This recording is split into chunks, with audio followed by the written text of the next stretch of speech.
자, 첫 번째로 살펴볼 것은 외부 신체 기능 장애 유형의 정의입니다. 여러분들 외부 신체 기능 장애라고 하면 그야말로 그냥 네이밍에서 나타난 것처럼 외부에 그리고 신체적인 그런 기능의 장애가 있구나라고 하는 걸로 우리가 귀결될 수 있는데요. 가장 먼저 떠오르는 장애 유형이 어떤 장애 유형인가요? 그렇죠. 지체 장애 유형이라고 볼 수 있습니다. 자, 지체 장애는 처음에 장애인 등록할 그 당시부터 가장 먼저 장애 범주에 포함되었던 장애 유형이고요. 그리고 장애 인구 중에서 가장 많은 인구 비중을 차지하는 장애 유형이라고 볼 수 있습니다. 자, 그러면 정의를 한번 살펴볼게요. 지체 장애의 경우에는 장애인 복지법 시행령에 따르면 지체 장애는 팔다리의 장애와 몸통의 장애로 구분할 수 있다라고 하는 것이죠.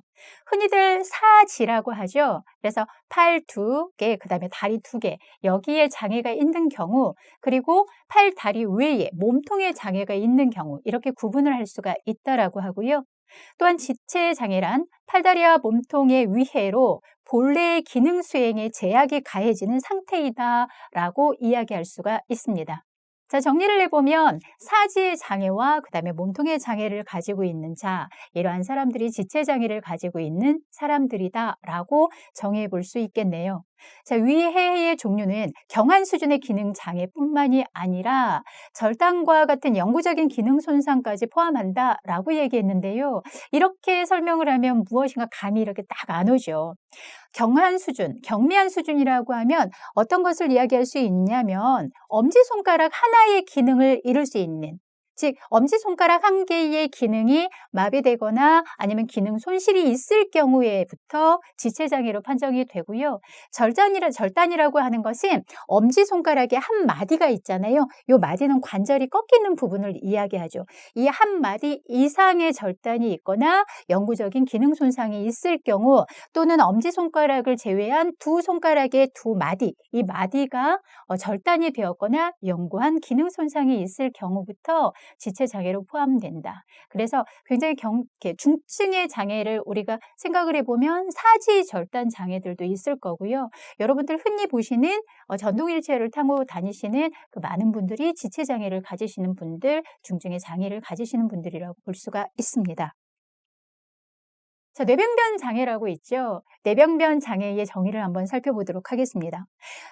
뇌성마비, 외상성 뇌손상, 뇌졸중 등 뇌의 기질적 병변으로 인해서 발생하는 신체적 장애로 보행이나 동작 등에 상당한 제약을 받는 사람이다 라고 이야기하죠.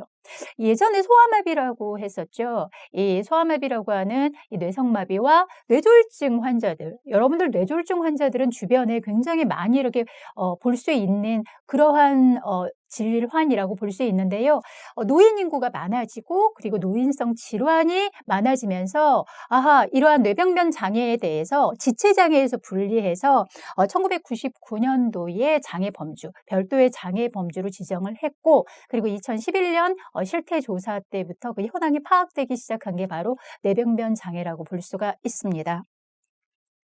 자, 시각장애. 우리 시각장애인들 많이 보실 수 있죠. 시각장애인들이 들고 다니는 그러한 지팡이가 있는데 하얀 지팡이, 그걸 케인이라고도 하고요. 자, 이러한 시각장애인들은 어떻게 정의가 되고 있는가? 시기능의 현저한 저하 또는 소실에 의해서 일상생활 또는 사회생활에 제약이 있는 사람이라고 이야기하고요. 구체적으로 이야기하면 시력의 감퇴에 의한 시력장애와 시야 결손 장애로 구분해 볼 수 있다라고 하는 것이죠. 시력이라고 하면 어떤 거죠? 물체의 존재나 아니면 형태에 대해서 인지하는 그런 능력이라고 할 수가 있죠. 그럼 시야는 어떤 건가요? 시야는 이런 거예요. 여러분 한번 해보세요. 앞에 어떤 특정한 점이 있다라고 생각하시고 그 점을 이렇게 바라보았을 때 주변에 이렇게 확대돼서 보여지는 범위, 이것이 시야라고 볼 수 있습니다. 따라서 시력의 감퇴는 명백하게 뭐 약시인지 아니면 전체 보여지지 않는 그러한 시각장애인지 확인할 수 있지만 시야 결손이 왜 장애가 될까요? 시야 결손의 범위가 굉장히 제한적일 때에는 시력도 손상이 가능하기 때문에 이러한 것들을 장애 유형에 포함시킨다라고 할 수 있는 것입니다. 자, 시각장애는요, 시력의 그런 정도에 따라서